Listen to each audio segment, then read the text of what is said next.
लोक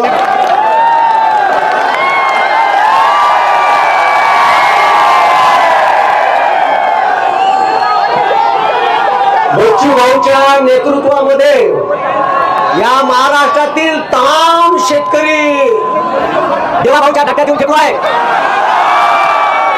आपल्याला पाहुणचार आहे, जोपर्यंत कर्जमाफी होणार नाही तोपर्यंत सर्व जवळले देवाभाऊ कपडे करणार आहे. आणि लाडक्या बहिणीला उद्या घेऊन ये जा, त्याले 1500 रुपये प्लस साडी देणार आहे. आणि भाच्याले हाफ पॅन्ट नेसवणार आहे का काका? अरे नाव देव आहे, फक्त देव प्रसन्न होत असते. आमचा ह्या संख्या प्रसन्नच नाही होऊन राहिला. शेतकऱ्याची कर्जमाफी 3 वेळा बोमलला काय 7-12 कोरा कोरा कोरा. घंट्यानं अजूनही 7-12 कोरा केला. बच्चू भाऊनं मोगरीले आंदोलन केलं होतं. आपला सोयाबीन कापूस पेराचाच होता.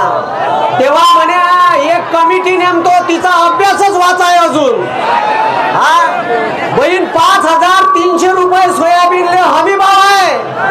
हा आणि आपल्याला भेटून राहिले 3.5 न 4 घंटूला हलवल्यासारखं. आम्हाले आमच्या कापसाले भाव पाहिजे. आम्हाला सोयाबीनले जो भाव दिला होता द्या. माग लंबाल्या गोष्टी खापडल्या येईना. आम्ही 6000 रुपये सोयाबीनले भाव देतो. हाय का? आता देवाभाऊच्या दाट्यात तोपर्यंत राहायचं जोपर्यंत आपली कर्जमाफी होत बरोबर इलेक्शनच्या अगोदर आपलं मतदान पाडून घ्यासाठी 1 रुपयात विमा दिला. ह्या साल्यानं दिला ना, उल्लू शिदा झाला. आणि आता घंट्या घ्या म्हणते, घंट्या. आता तुम्हाला सांगून राहिलो, यायना 1 रुपयाचा पीक विमा रद्द केला. पुरानं पीक केलं तर पीक विमा काढूनही तुम्हाला नुकसान भरपाई भेटणार नाही. आणि अनेक तालुके अवकाळी पावसा म्हणजे पावसाचं नुकसान ज्यामुळे झालं त्यातले गाळून टाकले या पट्ट्यानं. आणि दिवाळी झाली, आम्ही दिवाळी काही झाली ना शेतकऱ्याची. सोयाबीन पिकलं नाही, पण त्या सोयाबीनले भाव सुद्धा नाही आहे.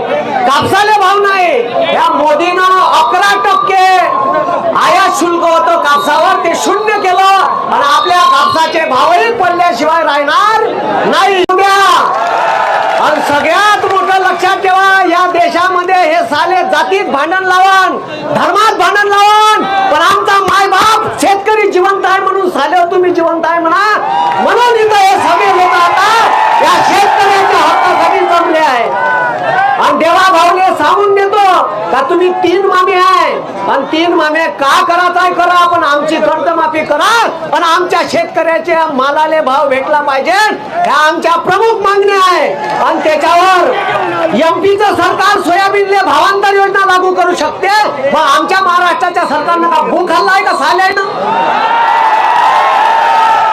म्हणून मी नारा देतो. चलो बढ़िया हो गया. आता आपण बरोबर ठिकाणी आलो भाऊ.